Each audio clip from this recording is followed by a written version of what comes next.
Hi. I think this is working. Hi. Hello. Yay, it is working. I'm so happy. Hello. Wow, amazing. Wow, I've never started a live like on my own, so I've been so nervous about it like all day. Hello. So I'm going to give a little bit of an intro first before I read. So this is kicking off week 2 of the official issue 62 virtual release party. Very exciting. You should check back in throughout the rest of the month because there will be more readings after mine. And this Thursday at 6 p.m. Pacific time, PST, which is 9 p.m. EST, there will be a reading by Dennis Norris II, which is super, super exciting. And I think I can also talk a little bit too about the format of this. So I'm going to read for about 5 minutes. And if you have any questions that you'd like to ask me about anything, doesn't have to be story related. If you have any other writing related things or writing related things, feel free to ask them. And this will be saved to Instagram Live or to the Instagram TV afterwards as well. And I also have one last thing. I'm making sure I say all of this before I completely lose my nerve entirely.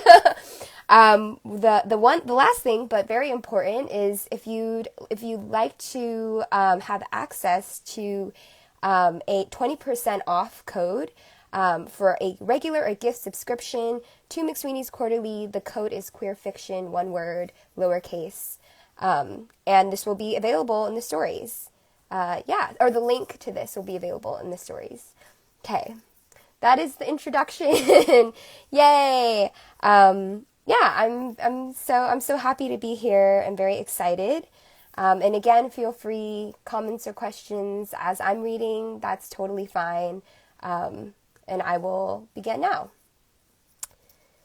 So my story in the anthology is called The Chorus of Dead Cousins. I don't know if I'm supposed to choose among children like this, but this might be my favorite story that I've ever written, ever, to date. I don't know. We'll see. Maybe something in the future. And it's very near and dear to me. And it's kind of a weird one, but I'll read from the beginning of The Chorus of Dead Cousins. I warned my wife about them. They volunteered as our bridesmaids and came dressed in nets, fish hooks in their eyes, alive. They glued thorns into all the bouquets and stepped on my wife's dress until it tore, baring her ass, and then they used the veil to run around outside and catch hairy moths in its gauze. They knotted my tie into a noose and hung it from the church ceiling like a chandelier, but I didn't know how to kick them out once they were there. They brought gifts, fistfuls of worms, and a down telephone pole. They ate the cake and told us it was dry and asphalt-like. They farted in the minister's face and shattered a stained glass window depicting a nativity scene and said it was our fault that Mary was beheaded and baby Jesus was powdered into an anthill of sand. When the ceremony moved outside, some of them attempted to straddle clouds and deliver a speech. But by then, it started to rain, a rain that fell thick as unpinned hair let down by my hands, entangling everywhere. My wife said she'd never known I'd had so many dead family members, that when I'd mentioned my cousins, she thought I'd meant a few, and I said, "You should see how many are still living." My mother always used to joke, "In this family, it's one in the ground and a dozen more dangling from the trees, waiting to be plucked. It's one buried and 100 more begging to be born." It was only a week after our wedding that my wife threatened to leave me, saying that the chorus of dead cousins was straining her sleep, dicing her dreams fine with their fingers like pocket knives. It was true they were intrusive, carving out our windows and replacing them with panes of molten sugar that the raccoons came to lick at night, waking us with the drumbeat of their tongues. It was true they liked to get into bed with us, 6 of their bodies sardined between us, and that most of my cousins kicked under the sheets as if trying to surface from sleep.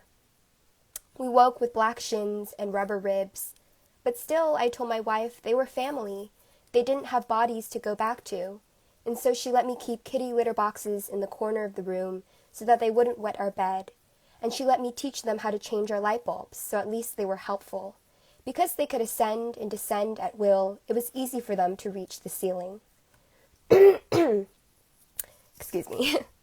For a while I thought I had finally tamed them, and though they occasionally chased the mailman or tore out our plumbing, unrolling a flood as proudly as a flag, they knew not to do anything truly deranged, like removing their entrails and playing lasso the cowboy with them, or trying to flush one another down the toilet, or plucking daddy long-legs off our walls and training them to wrestle one another. I was proud of their restraint and how well they dressed in death, sewing their own skirts from grass clippings and stolen curtains, and at least now they were odorless and clean, not like when they were living and smelled like gasoline and wet knives and lotto scratchers. We need an exterminator, my wife said, but all the ones I called were men who said they didn't deal with what was already dead. I didn't need them killed, I just needed them to go on vacation for a little while, to stalk another surname for a month or two, to reincarnate maybe. That night in bed, with the chorus of dead cousins dog-curled at our feet, my wife said that what we needed was an evacuation. She was always speaking in the vocabulary of storms, of evacuations and casualties and degrees of damage. She had the spine of a storm, too. There was a stillness to her center, but her limbs were always churning the air, choreographing wreckage wherever she went. The chorus of dead cousins, though, was the one storm she couldn't predict. My wife is a professional storm chaser. When we met, she carried a card pinned to her sleeve that said, "Severe Weather Photographer." I told her that was a white woman thing to do, chasing storms on purpose. We were in the lobby of a dentist's office, and she was thumbing through a copy of National Geographic, an issue on the tornado alley of the Midwest, and without asking my name, she turned to me and showed me the page with her photograph printed on it. "My photo didn't make the cover," she said, "but they paid me $80. I looked down at the page, her wrists a silver frame. The photograph was a full page of a tornado, like a ringlet of black hair, almost too intentionally arranged. It tapered to the width of a single hair, and at the base of it, in the distance, was the thumbprint-sized town. The tornado was either leaving it or heading toward it, but it was impossible to tell which. And already it seemed implausible that anyone had ever been born there, born in a city that could be distilled into a disaster. I looked away from the woman's hands, the fluorescence of that photograph. I don't remember seeing a sky in it, but there had to have been a sky for there to be a storm. There had to have been an origin for ruin. I was suddenly jealous of that tornado, the way it tangoed on the page, the way her hand ran down its length like a spine. The photo was taken from the perspective of someone who loved it, and I wanted to be captured that way, to be chased from my body. "Have you ever been near something like this?" she asked. I told her, when I was little in Taiwan and all my cousins were still living. My ama lived with only one lung and was perpetually breathless, and my agong was a former soldier who slept with his gun until one night we heard it go off in his mouth. My mother sent me to Taiwan when I was 4 so she could stay in California and make money.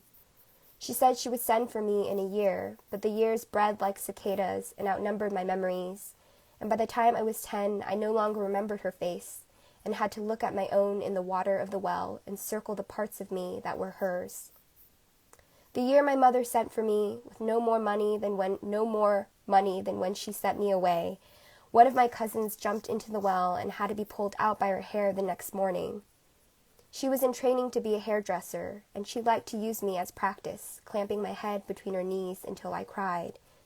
Always when she released me, I was a new species, my hair sculpted into antlers or siphoned into a dozen braids or cut short as a boy's, which made my ama cry but seduced me into spending weeks looking down at myself in the well, wanting to jump just to get closer to that girl in the water. So that's the excerpt. I'll end there. I think I read longer than I think the 5 minutes that I said I was going to read. But yeah, I took some cough breaks. I apologize. But yeah, so that's the beginning of the story. the Chorus of Dead Cousins. And again, just a reminder that there will be, more readings. And the next one is this Thursday at 6 p.m.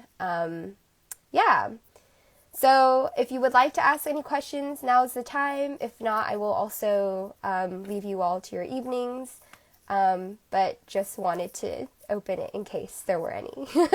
And no worries if there weren't either, because it's kind of a confusing story. So the whole thing is just one giant question. Oh, is there? I think I saw something, a question. Maybe I need to scroll through. Okay, let me see.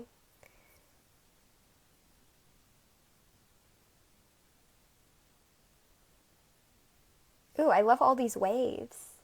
No, and thank you for being here. Okay.